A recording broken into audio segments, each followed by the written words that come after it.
दोस्तों नमस्कार, स्वागत है आप सभी का। एक बार फिर से चलिए जानते हैं राजस्थान की ताज़ा खबरों को। लेकिन उससे पहले अगर आपने अभी तक इस चैनल को सब्सक्राइब नहीं किया तो सब्सक्राइब कर लें, जिससे कि आपको राजस्थान की ताज़ा खबर रोजाना मिलती रहे। सबसे पहली खबर, सुप्रीम कोर्ट ने राजस्थान सरकार के उस नियम के खिलाफ दायर याचिका खारिज कर दी है जिसमें 2 से अधिक बच्चे होने पर उम्मीदवार को सार्वजनिक नौकरी से वंचित कर दिया गया था। जस्टिस सूर्यकांत, जस्टिस दीपांकर दत्ता और जस्टिस केवी विश्वनाथन की पीठ ने कहा कि कुछ इसी तरह का प्रावधान जिसे पंचायत चुनाव लड़ने के लिए पात्रता शर्त के रूप में पेश किया गया था, इसको कोर्ट ने 2003 में एक मामले में बरकरार रखा था। यानी कि 2 से अधिक संतान होने पर राजस्थान में सरकारी नौकरी नहीं मिलेगी। और अब ये फैसला सुप्रीम कोर्ट ने सुनाया है तो ये देश में भी लागू हो सकता है। अगली खबर, राजस्थान पुलिस ने ऑनलाइन फ्रॉड पर लगाम कसने के लिए मीशो ऐप के साथ MOU साइन किया। राजस्थान पुलिस में ऑनलाइन फ्रॉड को लेकर लोगों में जागरूकता पैदा करने और साइबर ठगी की घटनाओं पर लगाम कसने के लिए ई-कॉमर्स कंपनी मीशो के साथ मिलकर कार्य करेगी। और इस बारे में जयपुर में पुलिस मुख्यालय में पुलिस महानिदेशक SCRB एवं तकनीकी सेवाएं डॉक्टर अभी प्रकाश मेहरड़ा की मौजूदगी में एक समझौता किया गया है। बड़ी खबर, ख्वाजा की दरगाह के स्थान पर हिंदू मंदिर होने का फिर से दावा, सर्वे की मांग की जा रही है। वाराणसी के ज्ञानवापी के बाद राजस्थान के अजमेर में स्थित ख्वाजा की दरगाह के पूर्व में मंदिर होने का फिर से दावा किया गया और इसके लिए भारतीय पुरातत्व सर्वेक्षण विभाग से सर्वे करवाने की मांग की गई है। उधर इस मामले में दरगाह दीवान और खादिम ने पुलिस में रिपोर्ट दर्ज करवाई है। सर्वे की मांग को लेकर महाराणा प्रताप सेना एवं हिंदू शक्ति दल संगठन ने मुख्यमंत्री भजनलाल शर्मा को पत्र लिख दिया है। अगली खबर, सुखदेव सिंह गोगामेड़ी की पत्नी ने कहा कि मांगे नहीं मानी तो निकालेंगे 350 किलोमीटर की न्याय यात्रा। राष्ट्रीय राजपूत करनी सेना के राष्ट्रीय अध्यक्ष सुखदेव सिंह गोगामेड़ी केस में नया मोड़ सामने आ गया है और इस मामले को लेकर सुखदेव सिंह गोगामेड़ी की पत्नी शीला गोगामेड़ी ने प्रेस कॉन्फ्रेंस कर कहा कि मामले में 90 दिन बीतने के बाद भी आर्थिक सहायता और मुआवजे नहीं मिले हैं और परिवार को सुरक्षा देने की मांग भी की गई है। साथ ही गोगामेड़ी की पत्नी ने कहा कि मांग नहीं मानने पर दोनों बेटियों के साथ मुख्यमंत्री आवास तक पैदल न्याय यात्रा निकालेगी। अगली खबर, जयपुर जिले के शाहपुरा कस्बे में नगर पालिका ने बिजली निगम और जलदाय विभाग को बकाया राशि जमा करवाने के लिए नोटिस जारी किया है। और स्वायत्त शासन विभाग को लिखे गए पत्र में बताया गया कि पालिका क्षेत्र में बिजली निगम पर अर्बन असेसमेंट और यूडी टैक्स के 4 करोड़ रुपए बकाया चल रहे हैं। निगम को बार बार अवगत करवाने के बाद भी निगम की ओर से राशि जमा नहीं करवाई जा रही है। अगली खबर, लोकसभा चुनाव की आचार संहिता के कारण 56,000 पदों पर भर्ती प्रक्रिया लटक सकती है। मार्च मध्य में लोकसभा चुनाव की आचार संहिता लगने वाली है और आचार संहिता के कारण 56,000 से भी अधिक पदों की भर्तियां 3 महीने आगे खिसक जाएगी। यानी युवाओं को सरकारी नौकरी मिलने का इंतजार और भी बढ़ जाएगा। आचार संहिता के कारण सफाई कर्मचारी के 24,956 पदों पर, चिकित्सा विभाग के लिए सीफू की ओर से की जा रही 20,546 पदों पर और राजस्थान कर्मचारी चयन बोर्ड की ओर से की गई अध्यापक भर्ती 2022 लेवल 1 एवं लेवल 2 में करीब 10,500 पदों पर भर्ती की प्रक्रिया लटक सकती है।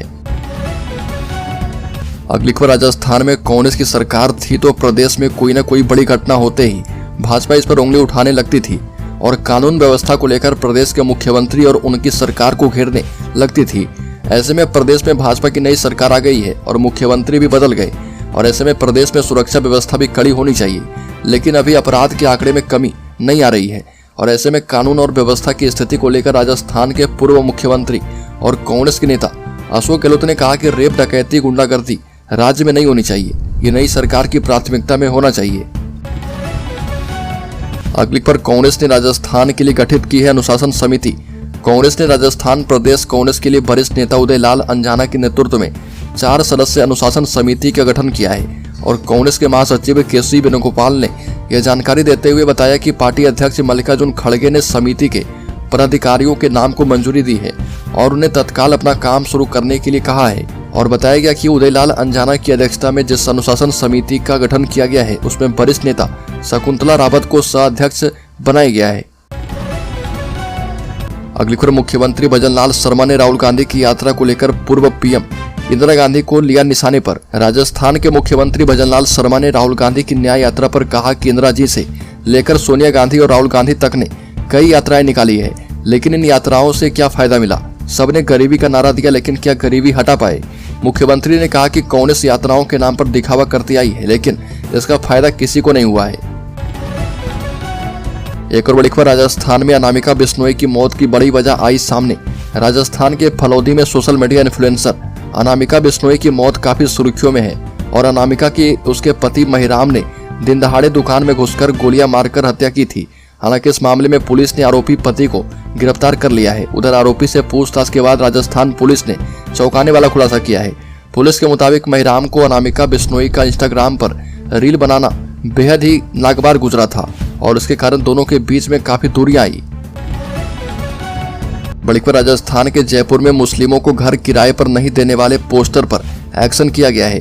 राजस्थान के जयपुर की नंदपुरी कॉलोनी में मुस्लिम समुदाय के सदस्य को मकान किराए पर नहीं देने एवं न बेचने को कहने वाले कुछ पोस्टर कथित रूप से लगे थे और जिन्हें पुलिस की दखल के बाद हटा दिया गया है और बताया कि हिंदुओं को मुसलमानों के खिलाफ एकजुट होने की अपील करने वाले ये कथित पोस्टर लगभग 10 दिन पहले सामने आए थे। स्थानीय वार्ड पार्षद अनीता जैन ने कहा कि एक व्यक्ति ने कुछ दिन पहले अपनी संपत्ति एक मुस्लिम परिवार को बेच दी थी, जिसके बाद कुछ निवासियों ने पोस्टर लगाए थे। बड़ी खबर, बीकानेर के महाजन फायरिंग रेंज में कैंटीन संचालक हुस्न के जाल में फंसा। इंडियन आर्मी की गुप्त सूचनाएं पाकिस्तानी खुफिया एजेंसी ISI को भेजी। बीकानेर के महाजन फायरिंग रेंज में एक कैंटीन संचालक को राजस्थान पुलिस और आर्मी की इंटेलिजेंस ब्रांच ने संयुक्त कार्रवाई करते हुए गिरफ्तार किया था और इसको लेकर बड़े खुलासे हुए हैं। शुरुआती जांच में यह मामला हनी ट्रैप का लग रहा। पाकिस्तानी एजेंट अनीता ने श्री डूंगरगढ़ के लखासर निवासी विक्रम सिंह को हनी ट्रैप में फंसाकर सामरिक महत्व की गुप्त सूचनाएं हासिल कर ली और अब इंटेलिजेंस कंपनी दूसरे एंगल से भी जांच कर रही है। अगली खबर, कर्मचारी चयन बोर्ड ने लिपिक एवं निजी सहायक की निकाली भर्ती। 40 साल के उम्मीदवार भी कर सकते हैं आवेदन। राजस्थान में सरकारी नौकरी की तैयारी कर रहे युवाओं के लिए अच्छी खबर है। राजस्थान कर्मचारी चयन बोर्ड ने शीघ्र लिपिक और निजी सहायक ग्रेड सेकेंड के 474 पदों पर भर्ती निकाली है और इन पदों पर इच्छुक एवं योग्य उम्मीदवार कर्मचारी चयन बोर्ड की ऑफिशियल वेबसाइट rsmssb.rajasthan.government.in पर जाकर ऑनलाइन अप्लाई कर पाएंगे। अगली खबर, राजस्थान के शिक्षा मंत्री मदन दिलावर ने जयपुर के एक सम्मेलन में लगभग 47 वर्षों से बंद पड़े देव नारायण मंदिर को जल्द ही खोले जाने का प्रस्ताव दिया है और राजस्थान के शिक्षा मंत्री मदन दिलावर ने भीलवाड़ा जिले में लगभग 47 वर्षों से बंद पड़े देव नारायण मंदिर को जल्द खोलने का ऐलान किया है और मंदिर पर ताला लगाए जाने को लेकर पुरानी सरकार की तुष्टीकरण की नीति को जिम्मेदार बताया। और मदन दिलावर ने कहा कि इस संबंध में उन्होंने मुख्यमंत्री से भी चर्चा की है। मार्च 2022 में इसे खुलवाने के लिए हिंदू समाज ने 17 किलोमीटर लंबा मार्च निकाला था। अगली खबर, राजस्थान के नागौर में बजरी से निकली लाश अवैध खनन का शिकार हो गया 22 साल का युवक। राजस्थान के नागौर जिले में सवेरे बजरी से भरे हुए ट्रैक्टर में से एक युवक की लाश मिली और उसकी पहचान नागौर के मेड़ता इलाके में धनेरिया गांव में रहने वाले विक्रम के रूप में की गई है। 22 साल का विक्रम बीती रात घर से खाना खाकर निकला था और वह अवैध बजरी खनन के माफियाओं के पास काम करता था। बीती रात वह एक ट्रैक्टर ट्रॉली में सो गया और देर रात उसी ट्रॉली को बजरी से भर दिया गया था। अगली खबर, राजस्थान के मुख्यमंत्री के गांव को छावनी में तब्दील किया गया। राजस्थान के मुख्यमंत्री भजनलाल शर्मा का पैतृक गांव छावनी में तब्दील कर दिया गया है। भरतपुर में 5000 युवा मित्रों की बहाली की मांग को लेकर कुछ लोग मुख्यमंत्री भजनलाल शर्मा के निवास पर पहुंचे थे और युवा मित्रों को लेकर जिला पुलिस प्रशासन SP मृदुल कच्छावा के निर्देश पर जवाहर नगर एवं अटारी गाँव में मुख्यमंत्री हाउस पर पुलिस जाब्ता लगा दिया गया है, जिसके चलते युवा मित्र मुख्यमंत्री के पैतृक गाँव अटारी एवं जवाहर नगर स्थित आवास पर प्रोटेस्ट नहीं कर पाए। बड़ी खबर, प्रदेश में बढ़ती दुष्कर्म की घटनाओं को लेकर ABVP का प्रोटेस्ट, कहा कि बुलडोजर अभियान चलाए सरकार। राजस्थान प्रदेश में लगातार हो रहे महिला अपराध को लेकर राजस्थान यूनिवर्सिटी में प्रोटेस्ट किया गया और प्रोटेस्ट की खास बात ये रही कि यह प्रोटेस्ट ABVP छात्र संगठन की ओर से किया गया। और बता दें कि राजस्थान में इन दिनों प्रदेश के कई जिलों में रेप और छेड़छाड़ के मामले सामने आए हैं।